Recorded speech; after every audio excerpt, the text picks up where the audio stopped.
ನಮಸ್ಕಾರ ಸ್ನೇಹಿತರೆ. ರಸ್ತೆಗಳೆಂದರೆ ನಮ್ಮೆಲ್ಲರಿಗೂ ಒಂದು ಊರಿನಿಂದ ಮತ್ತೊಂದು ಊರಿಗೆ ಸಂಪರ್ಕ ಕಲಿಸುವ ಸಿಮೆಂಟ್, ಜಲ್ಲಿಕಟ್ಟು ಮತ್ತು ಡಾಂಬರಿನಿಂದ ನಿರ್ಮಿಸಿದ ಒಂದು ನಿರ್ಜೀವ ವ್ಯವಸ್ಥೆ ಅಷ್ಟೇ. ನಾವು ಪ್ರತಿದಿನ ಪ್ರಯಾಣಿಸುವಾಗ ಆ ರಸ್ತೆಯ ಬಗ್ಗೆ ನಾವು ಹೆಚ್ಚು ತಲೆ ಕೆಡಿಸಿಕೊಳ್ಳುವುದಿಲ್ಲ. ಆದರೆ ಪ್ರಪಂಚದ ನಕ್ಷೆಯಲ್ಲಿ ಅಡಗಿರುವ ಕೆಲವು ರಸ್ತೆಗಳು ಕೇವಲ ಪ್ರಯಾಣದ ಸಾಧನಗಳಲ್ಲ. ಅವು ತಮ್ಮ ಒಡಲಲ್ಲಿ ಮನುಷ್ಯನ ಇತಿಹಾಸದ ಅತ್ಯಂತ ಕರಾಳ ರಹಸ್ಯಗಳನ್ನು ಬೆಚ್ಚಿ ಬೀಳಿಸುವ ವಿಜ್ಞಾನವನ್ನು ಮತ್ತು ಪ್ರಕೃತಿಯ ವಿಕರಾಲ ಸ್ವರೂಪವನ್ನು ಬಚ್ಚಿಟ್ಟುಕೊಂಡಿವೆ. ಇಂದು ನಾವು ಕೇವಲ ರಸ್ತೆಗಳ ಮೇಲ್ಮೈ ಬಗ್ಗೆ ಮಾತನಾಡುವುದಿಲ್ಲ. ಆ ರಸ್ತೆಗಳ ಹಿಂದಿರುವ ವಿಜ್ಞಾನ, ಇತಿಹಾಸದ ಆಳವಾದ ರಹಸ್ಯಗಳು ಮತ್ತು ಮೈ ನವಿರೇಳಿಸುವ ತಾಂತ್ರಿಕ ವಿವರಗಳನ್ನು ಎಳೆಯಾಗಿ ನೋಡೋಣ. ನೀವು ಈ ವಿಡಿಯೋದ ಕೊನೆಯವರೆಗೆ ನಮ್ಮ ಜೊತೆಗಿದ್ದರೆ ಭೂಮಿಯ ಮೇಲೆ ಇಂತಹ ರಸ್ತೆಗಳು ಇರಲು ಸಾಧ್ಯವೇ ಎಂಬ ಅಚ್ಚರಿ ನಿಮ್ಮದಾಗುತ್ತದೆ. ಬನ್ನಿ, ಜಗತ್ತಿನ ಈ ವಿಚಿತ್ರ ರಸ್ತೆಗಳ ರೋಮಾಂಚಕ ಪಯಣವನ್ನು ಶುರು ಮಾಡೋಣ. ವಿಡಿಯೋ ಶುರು ಮಾಡೋ ಮೊದಲು ವಿಡಿಯೋವನ್ನು ಲೈಕ್ ಮಾಡಿ ಮತ್ತು ನಮ್ಮ ಚಾನಲ್ ಅನ್ನು ಸಬ್ಸ್ಕ್ರೈಬ್ ಆಗೋದನ್ನು ಮರೆಯಬೇಡಿ. 1. Passage du Gois, France. ನಮ್ಮ ಮೊದಲ ಪ್ರಯಾಣ ಫ್ರಾನ್ಸ್ ದೇಶದ ಪಶ್ಚಿಮ ಕರಾವಳಿ ಕಡೆಗೆ. ಇಲ್ಲಿ ನೋರ್ಮೌಟಿಯರ್ ಎಂಬ ಒಂದು ಸುಂದರವಾದ ದ್ವೀಪ ಇದೆ. ಈ ದ್ವೀಪವನ್ನು ಫ್ರಾನ್ಸ್ನ ಮುಖ್ಯ ಭಾಗಕ್ಕೆ ಸಂಪರ್ಕಿಸಲು ನಿರ್ಮಿಸಲಾದ 4.1 ಕಿಲೋಮೀಟರ್ ಉದ್ದದ ರಸ್ತೆಯೇ ಈ ಪ್ಯಾಸೇಜ್ ಡು ಗೋಯಿಸ್. ಮೇಲ್ನೋಟಕ್ಕೆ ಇದೊಂದು ಅತ್ಯಂತ ಸಾಮಾನ್ಯ ಮತ್ತು ಸುಂದರ ರಸ್ತೆಯಂತೆ ಕಾಣುತ್ತದೆ. ಆದರೆ ದಿನಗಳಲ್ಲಿ ಕೇವಲ ಕೆಲವು ಗಂಟೆಗಳು ಮಾತ್ರ ನೀವು ಈ ರಸ್ತೆಯನ್ನು ನೋಡಲು ಅಥವಾ ಅದರ ಮೇಲೆ ಪ್ರಯಾಣಿಸಲು ಸಾಧ್ಯ. ಉಳಿದ ಸಮಯದಲ್ಲಿ ಈ ರಸ್ತೆಯಲ್ಲಿ ಕಣ್ಮರೆಯಾಗುವುದಿಲ್ಲ, ಬದಲಾಗಿ ಅಟ್ಲಾಂಟಿಕ್ ಸಾಗರದ ಒಡಲಲ್ಲಿ ಸಂಪೂರ್ಣವಾಗಿ ಮುಳುಗಿ ಹೋಗುತ್ತದೆ. ಈ ರಸ್ತೆಯ ವಿಚಿತ್ರ ಮತ್ತು ಅಪಾಯಕಾರಿ ಸ್ವಭಾವಕ್ಕೆ ಪ್ರಕೃತಿಯ ಅತ್ಯಂತ ಪ್ರಬಲ ಶಕ್ತಿಗಳಲ್ಲಿ ಒಂದಾದ ಸಮುದ್ರದ ಅಲೆಗಳೇ ಕಾರಣ. ಭೌತಶಾಸ್ತ್ರ ಮತ್ತು ಖಗೋಳಶಾಸ್ತ್ರದ ಪ್ರಕಾರ ಚಂದ್ರ ಮತ್ತು ಸೂರ್ಯನ ಗುರುತ್ವಾಕರ್ಷಣೆ ಪ್ರಭಾವದಿಂದ ಸಮುದ್ರದ ನೀರಿನ ಮಟ್ಟ ದಿನನಿತ್ಯ ಏರಿಳಿತವಾಗುತ್ತದೆ. ಚಂದ್ರನ ಗುರುತ್ವಾಕರ್ಷಣೆ ಭೂಮಿಯ ಮೇಲೆ ಸಾಗರಗಳನ್ನು ತನ್ನತ್ತ ಸೆಳೆದಾಗ ನೀರಿನ ಮಟ್ಟ ಏರುತ್ತದೆ. ಪ್ಯಾಸೇಜ್ ಡು ಗೋಯಿಸ್ ರಸ್ತೆಯನ್ನು ಭೌಗೋಳಿಕವಾಗಿ ಸಮುದ್ರದ ಮಟ್ಟಕ್ಕಿಂತಲೂ ಸ್ವಲ್ಪ ಕೆಳಗೆ ಇರುವ ಮರಳಿನ ದಿಬ್ಬದ ಮೇಲೆ ನಿರ್ಮಿಸಲಾಗಿದೆ. ದಿನಕ್ಕೆ 2 ಬಾರಿ ಬರುವ ಹೈಟೈಡ್ ಸಮಯದಲ್ಲಿ ಅಟ್ಲಾಂಟಿಕ್ ಸಾಗರದ ನೀರು ಸುಮಾರು 1.3 ಮೀಟರ್ನಿಂದ ಬರೋಬ್ಬರಿ 4 ಮೀಟರ್ ಎತ್ತರಕ್ಕೆ ಏರುತ್ತದೆ. ಆ ಸಮಯದಲ್ಲಿ ಈ 4 ಕಿಲೋಮೀಟರ್ ಉದ್ದದ ಇಡೀ ರಸ್ತೆ ಸಮುದ್ರ ನೀರಿನಲ್ಲಿ ಸಂಪೂರ್ಣವಾಗಿ ಮುಳುಗಿ ಕಣ್ಮರೆಯಾಗುತ್ತದೆ. ನೀವು ಈ ರಸ್ತೆಯಲ್ಲಿ ಪ್ರಯಾಣಿಸಬೇಕಾದರೆ ಪ್ರಕೃತಿಯ ಟೈಮ್ ಟೇಬಲ್ ಅನ್ನು ಕಟ್ಟುನಿಟ್ಟಾಗಿ ಪಾಲಿಸಬೇಕು. ಲೋ ಟೈಡ್ ಇರುವ ಕೇವಲ 1 ರಿಂದ 2 ಗಂಟೆಗಳ ಕಾಲಾವಕಾಶದಲ್ಲಿ ಮಾತ್ರ ವಾಹನಗಳು ಈ ರಸ್ತೆಗಳನ್ನು ಸುರಕ್ಷಿತವಾಗಿ ದಾಟಬಹುದು. ಒಂದು ವೇಳೆ ರಸ್ತೆ ಮಧ್ಯದಲ್ಲಿ ದಿಢೀರನೆ ನೀರು ಏರಲು ಶುರುವಾದರೆ ಮುಂದೇನು ಎಂಬ ಪ್ರಶ್ನೆ ನಿಮ್ಮಲ್ಲಿ ಮೂಡಿರಬಹುದು. ಇದಕ್ಕಾಗಿ ಇಂಜಿನಿಯರ್ಗಳು ರಸ್ತೆಯುದ್ದಕ್ಕೂ ಕೆಲವು ಎತ್ತರವಾದ ಪಾರುಗಾಣಿಕಾ ಗೋಪುರಗಳನ್ನು ನಿರ್ಮಿಸಿದ್ದಾರೆ. ವಾಹನಗಳು ನೀರಿನಲ್ಲಿ ಮುಳುಗಿದರೂ ಪ್ರಯಾಣಿಕರು ತಮ್ಮ ವಾಹನಗಳನ್ನು ಅಲ್ಲೇ ಬಿಟ್ಟು ಗೋಪುರಗಳನ್ನು ಹತ್ತಿ ಪ್ರಾಣ ಉಳಿಸಿಕೊಳ್ಳಬಹುದು. 1840ರ ದಶಕದಲ್ಲಿ ಕುದುರೆ ಗಾಡಿಗಳಿಗಾಗಿ ಮೊದಲು ನಿರ್ಮಿಸಲಾದ ಈ ರಸ್ತೆ ಇಂದಿಗೂ ಜಗತ್ತಿನ ಅತ್ಯಂತ ಅಪಾಯಕಾರಿ ಮತ್ತು ಅಷ್ಟೇ ಆಕರ್ಷಕ ರಸ್ತೆಗಳಲ್ಲಿ ಒಂದಾಗಿ ಉಳಿದಿದೆ. 2. M56 ಕೊಲಿಮಾ ಹೆದ್ದಾರಿ. ರಷ್ಯಾದ ಸೈಬೀರಿಯಾ ಪ್ರಾಂತ್ಯದಲ್ಲಿರುವ ಈ ರಸ್ತೆ ಹೆಸರು ಕೇಳಿದರೆ ಇಂದಿಗೂ ಅಲ್ಲಿನ ಜನರಿಗೆ ಬೆನ್ನುಹುರಿ ತಣ್ಣಗಾಗುತ್ತದೆ. ಇದನ್ನು ಅಧಿಕೃತವಾಗಿ M56 ಕೊಲಿಮಾ ಹೆದ್ದಾರಿ ಎಂದು ಕರೆಯಲಾಗುತ್ತದೆ.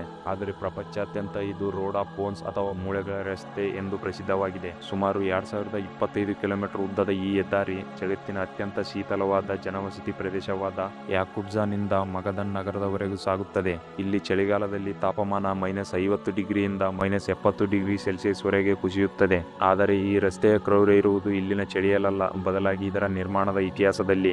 ಈ ರಸ್ತೆಯ ಇತಿಹಾಸ ಮನುಷ್ಯರ ಕ್ರೌರ್ಯದ ಅತ್ಯಂತ ಕರಾಳ ಅಧ್ಯಾಯವಾಗಿದೆ. 1932 ರಿಂದ 1953ರ ಅವಧಿಯಲ್ಲಿ ಸೋವಿಯತ್ ರಷ್ಯಾದ ಸರ್ವಾಧಿಕಾರಿ ಜೋಸೆಫ್ ಸ್ಟಾಲಿನ್ ತನ್ನ ರಾಜಕೀಯ ವಿರೋಧಿಗಳನ್ನು, ಚಿಂತಕರನ್ನು ಮತ್ತು ಸಣ್ಣಪುಟ್ಟ ತಪ್ಪು ಮಾಡಿದ ಕೈದಿಗಳನ್ನು ಶಿಕ್ಷಿಸಲು ಸೈಬೀರಿಯಾದ ಗುಲಾಗ್ ಎಂಬ ಕಠಿಣ ಕಾರ್ಮಿಕರ ಜೈಲಿಗೆ ಕಳುಹಿಸುತ್ತಿದ್ದ. ಈ ಗುಲಾಗ್ ಕೈದಿಗಳನ್ನು ಬಳಸಿ ಯಾವುದೇ ಆಧುನಿಕ ಯಂತ್ರಗಳ ಸಹಾಯವಿಲ್ಲದೆ ಕೇವಲ ಕೈಯಿಂದಲೇ ಈ ಬೃಹತ್ ರಸ್ತೆಯನ್ನು ನಿರ್ಮಿಸಲಾಯಿತು. ಸೈಬೀರಿಯಾದ ಭೂಮಿ ಪರ್ಮಾಫ್ರಾಸ್ಟ್ ಅಂದರೆ ಪ್ರತಿ ವರ್ಷ ಶಾಶ್ವತವಾಗಿ ಹೆಪ್ಪುಗಟ್ಟಿದ ಮಂಜುಗಡ್ಡೆಯಿಂದ ಕೂಡಿದೆ. -60 ಡಿಗ್ರಿ ಕೊರೆಯುವ ಚಳಿಯಲ್ಲಿ ಸರಿಯಾದ ಬಟ್ಟೆ, ಆಹಾರ ಮತ್ತು ವಿಶ್ರಾಂತಿ ಇಲ್ಲದೆ ಲಕ್ಷಾಂತರ ಕೈದಿಗಳು ಈ ರಸ್ತೆ ನಿರ್ಮಿಸುವಾಗಲೇ ಪ್ರಾಣ ಬಿಟ್ಟರು. ಸತ್ತವರ ದೇಹಗಳನ್ನು ಗೌರವಯುತವಾಗಿ ಹೂಳಲು ಕೂಡ ಆ ಹೆಪ್ಪುಗಟ್ಟಿದ ಬಂಡೆಯಂತಹ ಭೂಮಿಯಲ್ಲೇ ಗುಂಡಿ ತೋಡಲು ಸಾಧ್ಯವಿರಲಿಲ್ಲ. ಹಾಗಾಗಿ ಸೋವಿಯತ್ ಅಧಿಕಾರಿಗಳು ಶವಗಳನ್ನು ಆ ರಸ್ತೆಯ ಅಡಿಪಾಯದಲ್ಲೇ ಹಾಕಿ ಅದರ ಮೇಲೆ ಮಣ್ಣು ಮತ್ತು ಕಲ್ಲುಗಳನ್ನು ಸುರಿದು ಮುಚ್ಚಿಬಿಟ್ಟರು. ಒಂದು ಅಂದಾಜಿನ ಪ್ರಕಾರ ಈ 2000 ಕಿಲೋಮೀಟರ್ ಉದ್ದದ ರಸ್ತೆಯ ಅಡಿಯಲ್ಲಿ ಸುಮಾರು 5 ರಿಂದ 10 ಲಕ್ಷ ಜನರ ಮೂಳೆಗಳಿವೆ. ಇಂದು ಈ ರಸ್ತೆಯಲ್ಲಿ ಪ್ರಯಾಣಿಸುವಾಗ ಬೇಸಿಗೆಯಲ್ಲಿ ಮಂಜು ಕರಗಿದಾಗ ರಸ್ತೆಯ ಮೇಲ್ಮೈಯಲ್ಲಿ ಇಂದಿಗೂ ಮನುಷ್ಯರ ಕಪಾಲಗಳು ಮತ್ತು ಮೂಳೆಗಳು ಎದ್ದು ಕಾಣಿಸುತ್ತವೆ. ಇದು ಕೇವಲ ಒಂದು ಹೆದ್ದಾರಿಯಲ್ಲ, ಇದು ಲಕ್ಷಾಂತರ ಅಮಾಯಕರ ಅತಿದೊಡ್ಡ ಮತ್ತು ಅತ್ಯಂತ ಉದ್ದವಾದ ಸ್ಮಶಾನ. 3. Melody road Japan. ಸಾಮಾನ್ಯವಾಗಿ ರಸ್ತೆಯಲ್ಲಿ ಗುಂಡಿಗಳು ಅಥವಾ ಸ್ಪೀಡ್ ಬ್ರೇಕರ್ಗಳು ಇದ್ದರೆ ವಾಹನ ಚಲಾಯಿಸುವಾಗ ನಮಗೆ ಕಿರಿಕಿರಿ ಆಗುತ್ತದೆ. ಆದರೆ ಜಪಾನ್, ಅಮೆರಿಕ ಮತ್ತು ದಕ್ಷಿಣ ಕೊರಿಯಾದಂಥ ದೇಶಗಳಲ್ಲಿ ಕೆಲವು ವಿಶಿಷ್ಟವಾದ ರಸ್ತೆಗಳಿವೆ. ನೀವು ನಿರ್ದಿಷ್ಟ ವೇಗದಲ್ಲಿ ಆ ರಸ್ತೆಯ ಮೇಲೆ ನಿಮ್ಮ ಕಾರು ಓಡಿಸಿದರೆ ನಿಮ್ಮ ಕಾರಿನ ಟೈರ್ಗಳಿಂದ ಒಂದು ಸುಂದರವಾದ ಸಂಗೀತ ಅಥವಾ ಪ್ರಸಿದ್ಧ ಜಾನಪದ ಗೀತೆ ಕೇಳಿ ಬರುತ್ತದೆ. ಇದರ ಹಿಂದೆ ಯಾವುದೇ ಡಿಜಿಟಲ್ ಸ್ಪೀಕರ್, ಬ್ಲೂಟೂತ್ ಅಥವಾ ಎಲೆಕ್ಟ್ರಾನಿಕ್ ಡಿವೈಸ್ ಇಲ್ಲ. ಇದು ಸಂಪೂರ್ಣವಾಗಿ ಶುದ್ಧ ಭೌತಶಾಸ್ತ್ರ ಮತ್ತು ಗಣಿತದ ಅದ್ಭುತ ಆವಿಷ್ಕಾರ. 2007ರಲ್ಲಿ ಜಪಾನ್ ಇಂಜಿನಿಯರ್ ಶಿಸುವೋ ಶಿನೋದ ಎಂಬುವವರು ಬುಲ್ಡೋಜರ್ನಿಂದ ರಸ್ತೆಯ ಮೇಲೆ ಉಂಟಾದ ಗೀರುಗಳ ಮೇಲೆ ಕಾರುಗಳನ್ನು ಓಡಿಸಿದಾಗ ವಿವಿಧ ರೀತಿಯ ಶಬ್ದಗಳನ್ನು ಬರುವುದನ್ನು ಗಮನಿಸಿದರು. ಈ ಆಕಸ್ಮಿಕ ಶೋಧನೆಯನ್ನು ಜಪಾನ್ನ ಹೊಕ್ಕೈಡೋ ಇಂಡಸ್ಟ್ರಿಯಲ್ ರಿಸರ್ಚ್ ಇನ್ಸ್ಟಿಟ್ಯೂಟ್ ಅತ್ಯಂತ ನಿಖರವಾದ ಅಕೌಸ್ಟಿಕ್ ಇಂಜಿನಿಯರಿಂಗ್ ಆಗಿ ಪರಿವರ್ತಿಸಿತು. ಇಂಜಿನಿಯರ್ಗಳು ರಸ್ತೆಯ ಮೇಲ್ಮೈಯನ್ನು ಬಹಳ ನಿಖರವಾಗಿ ಅತ್ಯಂತ ಸಣ್ಣ ಸಣ್ಣ ಚಡಿಗಳನ್ನು ಅಥವಾ ಗೀರುಗಳನ್ನು ಕತ್ತರಿಸಿದರು. ಕಾರಿನ ಟೈರ್ ಈ ಚಡಿಗಳ ಮೇಲೆ ವೇಗವಾಗಿ ಹಾದು ಹೋಗುವಾಗ ಘರ್ಷಣೆಯಿಂದ ಕಂಪನ ಉಂಟಾಗುತ್ತದೆ. ಈ ಕಂಪನವು ಕಾರಿನ ಚಾಸಿಸ್ ಮತ್ತು ಟೈರ್ಗಳ ಮೂಲಕ ಶಬ್ದದ ಅಲೆಗಳಾಗಿ ಮಾರ್ಪಡುತ್ತವೆ. ಇಲ್ಲಿ ಚಡಿಗಳ ನಡುವಿನ ಅಂತರವು ಶಬ್ದದ ಪಿಚ್ ಅನ್ನು ನಿರ್ಧರಿಸುತ್ತದೆ. ಚಡಿಗಳು ಹತ್ತಿರ ಇದ್ದರೆ ಹೈ ಪಿಚ್ ಶಬ್ದ ಬರುತ್ತದೆ, ದೂರವಿದ್ದರೆ ಲೋ ಪಿಚ್ ಶಬ್ದ ಬರುತ್ತದೆ. ಇದು ಸರಿಯಾಗಿ ಕೆಲಸ ಮಾಡಬೇಕಾದರೆ ನೀವು ನಿಖರವಾಗಿ ಗಂಟೆಗೆ 45 ಅಥವಾ 60 ಕಿಲೋಮೀಟರ್ ವೇಗದಲ್ಲಿ ಚಲಿಸಬೇಕು. ವೇಗ ಹೆಚ್ಚಾದರೆ ಹಾಡು ಫಾಸ್ಟ್ ಫಾರ್ವರ್ಡ್ ಆಗುತ್ತದೆ, ವೇಗ ಕಡಿಮೆಯಾದರೆ ಸ್ಲೋ ಮೋಷನ್ನಲ್ಲಿ ಕೆಟ್ಟದಾಗಿ ಕೇಳಿಸುತ್ತದೆ. ಜಪಾನ್ನಲ್ಲಿ ಇಂಥ 30ಕ್ಕೂ ಹೆಚ್ಚು ರಸ್ತೆಗಳಿದ್ದು, ಸುದೀರ್ಘ ಪ್ರಯಾಣದ ವೇಳೆ ಡ್ರೈವರ್ಗಳಿಗೆ ನಿದ್ದೆ ಬರದಂತೆ ತಡೆಯಲು ಮತ್ತು ನಿಗದಿತ ವೇಗ ಮಿತಿಯನ್ನು ಕಟ್ಟುನಿಟ್ಟಾಗಿ ಪಾಲಿಸುವಂತೆ ಮಾಡಲು ಈ ತಂತ್ರಜ್ಞಾನ ಅತ್ಯಂತ ಪರಿಣಾಮಕಾರಿಯಾಗಿ ಬಳಸಲಾಗುತ್ತದೆ. 4. Magnetic hill Ladakh. ಭೂಮಿಯ ಮೇಲಿನ ಪ್ರತಿಯೊಂದು ವಸ್ತುವು ಗುರುತ್ವಾಕರ್ಷಣೆ ನಿಯಮಕ್ಕೆ ಬದ್ಧವಾಗಿದೆ.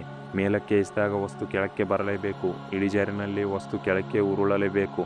ಆದರೆ ನಮ್ಮ ಭಾರತದ ಲಡಾಖ್ ಪ್ರದೇಶದಲ್ಲಿ ಲೇಹ್ ಕಾರ್ಗಿಲ್ ಹೆದ್ದಾರಿಯಲ್ಲಿ ಒಂದು ವಿಚಿತ್ರ ಜಾಗವಿದೆ. ಇದನ್ನು ಮ್ಯಾಗ್ನೆಟಿಕ್ ಹೀಲ್ ಎಂದು ಕರೆಯಲಾಗುತ್ತದೆ. ಇಲ್ಲಿನ ರಸ್ತೆಯಲ್ಲಿ ಒಂದು ನಿರ್ದಿಷ್ಟ ಸ್ಥಳದಲ್ಲಿ ನೀವು ನಿಮ್ಮ ಕಾರಿನ ಇಂಜಿನ್ ಆಫ್ ಮಾಡಿ ಗೇರನ್ನು ನ್ಯೂಟ್ರಲ್ನಲ್ಲಿಟ್ಟಿದರೆ ನಿಮ್ಮ ಕಾರು ತನ್ನಷ್ಟಕ್ಕೆ ತಾನೇ ಹಿಂದಕ್ಕೆ, ಅಂದರೆ ಬೆಟ್ಟದ ಮೇಲಕ್ಕೆ ಗಂಟೆಗೆ ಸುಮಾರು 20 ಕಿಲೋಮೀಟರ್ ವೇಗದಲ್ಲಿ ಚಲಿಸಲು ಶುರು ಮಾಡುತ್ತದೆ. ವರ್ಷಗಳ ಕಾಲ ಜನರು ಈ ಬೆಟ್ಟದಲ್ಲಿ ಯಾವುದೋ ಬೃಹತ್ ಮ್ಯಾಗ್ನೆಟಿಕ್ ಫೋರ್ಸ್ ಅಡಗಿದೆ, ಅದು ಲೋಹದ ಕಾರುಗಳನ್ನು ತನ್ನಕ್ಕೆ ಬಲವಾಗಿ ಎಳೆದುಕೊಳ್ಳುತ್ತದೆ ಎಂದು ನಂಬಿದ್ದರು. ಇನ್ನು ಕೆಲವರು ಇದು ಯಾವುದೋ ಅತೀಂದ್ರಿಯ ಶಕ್ತಿ ಎಂದು ಭಾವಿಸಿದ್ದರು. ಆದರೆ ವಿಜ್ಞಾನಿಗಳು ಈ ಸ್ಥಳವನ್ನು ಭೌಗೋಳಿಕವಾಗಿ ಅಧ್ಯಯನ ಮಾಡಿದಾಗ ಬಯಲಾದ ಸತ್ಯವೇ ಬೇರೆ. ಅಸಲಿಗೆ ಇಲ್ಲಿ ಯಾವುದೇ ಮ್ಯಾಗ್ನೆಟಿಕ್ ಶಕ್ತಿ ಇಲ್ಲ.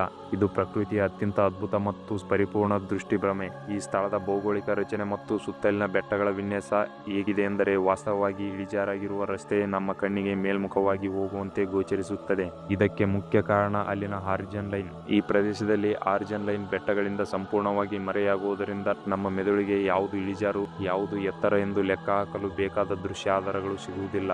ಹಾಗಾಗಿ ಕಾರು ವಾಸ್ತವವಾಗಿ ಗುರುತ್ವಾಕರ್ಷಣೆ ನಿಯಮದಂತೆ ಇಳಿಜಾರಿನಲ್ಲಿ ಕೆಳಗೆ ಹೋಗುತ್ತಿರುತ್ತದೆ, ಆದರೆ ನಮ್ಮ ಕಣ್ಣಿಗೆ ಅದು ಬೆಟ್ಟ ಹತ್ತುತ್ತಿರುವಂತೆ ಭ್ರಮೆ ಹುಟ್ಟಿಸುತ್ತದೆ. ಪ್ರಪಂಚಾದ್ಯಂತ ಕೆನಡಾ, ಅಮೆರಿಕ ಮತ್ತು ಆಸ್ಟ್ರೇಲಿಯಾದಲ್ಲೂ ಇಂಥ ಗ್ರಾವಿಟಿ ಹಿಲ್ಸ್ಗಳು ನಾವು ಕಾಣಬಹುದು. 5. North Yungas road.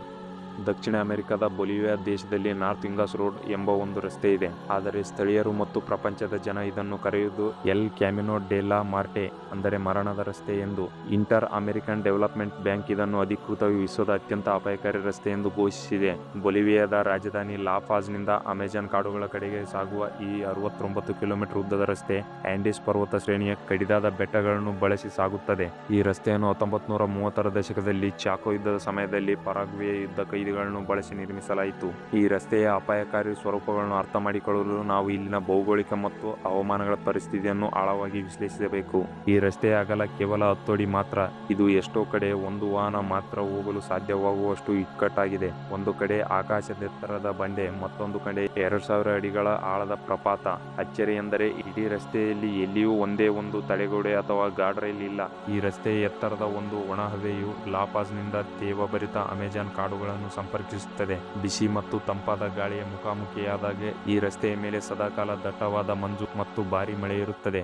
ಮಳೆಯಿಂದಾಗಿ ಮಣ್ಣಿನ ರಸ್ತೆ ಕೆಸರಾಗಿ ವಾಹನಗಳ ಟೈರ್ಗಳು ಜಾರುತ್ತವೆ. ಜೊತೆಗೆ ಬೆಟ್ಟದ ಮೇಲಿಂದ ಸದಾಕಾಲ ಜಲಪಾತಗಳು ರಸ್ತೆಯ ಮೇಲೆ ಧುಮುಕುತ್ತಿರುತ್ತವೆ. ಇಂತಹ ರಸ್ತೆಗಳಲ್ಲಿ 2 ವಾಹನಗಳು ಎದುರಾದರೆ ಪ್ರಪಾತದ ಕಡೆ ಇರುವ ವಾಹನವು ತನ್ನ ಟೈರ್ ಅರ್ಧ ಭಾಗವನ್ನು ಗಾಳಿಯಲ್ಲೇ ತೂಗು ಹಾಕಿಕೊಂಡು ಬ್ಯಾಲೆನ್ಸ್ ಮಾಡುತ್ತಾ ಜಾಗ ಬಿಟ್ಟು ಕೊಡಬೇಕಾಗುತ್ತದೆ. ಪ್ರತಿ ವರ್ಷ ಈ ರಸ್ತೆಯಲ್ಲಿ ಸರಿಸುಮಾರು 200ರಿಂದ 300 ಜನ ಪ್ರಾಣ ಕಳೆದುಕೊಳ್ಳುತ್ತಿದ್ದರು. ಪ್ರಪಾತದ ಕೆಳಗೆ ನೋಡಿದರೆ ಇಂದಿಗೂ ನೂರಾರು ಬಸ್ಸು ಮತ್ತು ಲಾರಿಗಳ ಅಸ್ಥಿಪಂಜರ ಸಿಗುತ್ತವೆ. ಆಧುನಿಕ ಬೈಪಾಸ್ ರಸ್ತೆ ನಿರ್ಮಾಣದ ನಂತರ ಈಗ ಇಲ್ಲಿ ವಾಹನಗಳ ದಟ್ಟಣೆ ಕಡಿಮೆಯಾಗಿದೆ.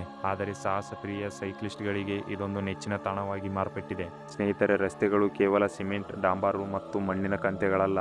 ಈ ಪ್ರತಿಯೊಂದು ರಸ್ತೆಯು ಒಂದೊಂದು ಕಥೆಯನ್ನು ಹೇಳುತ್ತದೆ. ಅವು ಮನುಷ್ಯನ ಛಲ, ಆವಿಷ್ಕಾರ, ಹಸಿವು ಮತ್ತು ಕೆಲವೊಮ್ಮೆ ಅವನ ಕ್ರೌರ್ಯದ ಸಂಕೇತಗಳು. ಹೌದು, ನೋಡಿದ್ರಲ್ಲ ಸ್ನೇಹಿತರೆ, ಜಗತ್ತಿನ ವಿಚಿತ್ರ ರಸ್ತೆಗಳ ಬಗೆಗಿನ ಈ ಆಳವಾದ ವಿಶ್ಲೇಷಣೆ ಮತ್ತು ಮಾಹಿತಿ ನಿಮಗೆ ಇಷ್ಟವಾಗಿದ್ದರೆ ಈ ವಿಡಿಯೋವನ್ನು ಲೈಕ್ ಮಾಡಿ ಮತ್ತು ನಿಮ್ಮ ಸ್ನೇಹಿತರೊಂದಿಗೆ ಶೇರ್ ಮಾಡಿ. ಇಂತಹ ಮತ್ತಷ್ಟು ಆಸಕ್ತಿದಾಯಕ ವಿಜ್ಞಾನ, ಇತಿಹಾಸ ಮತ್ತು ಪ್ರಪಂಚದ ರಹಸ್ಯಗಳ ಆಳವಾದ ಮಾಹಿತಿಗಳಿಗಾಗಿ ನಮ್ಮ ಚಾನಲ್ ಅನ್ನು ಈಗಲೇ ಸಬ್ಸ್ಕ್ರೈಬ್ ಆಗಿ. Thanks for watching.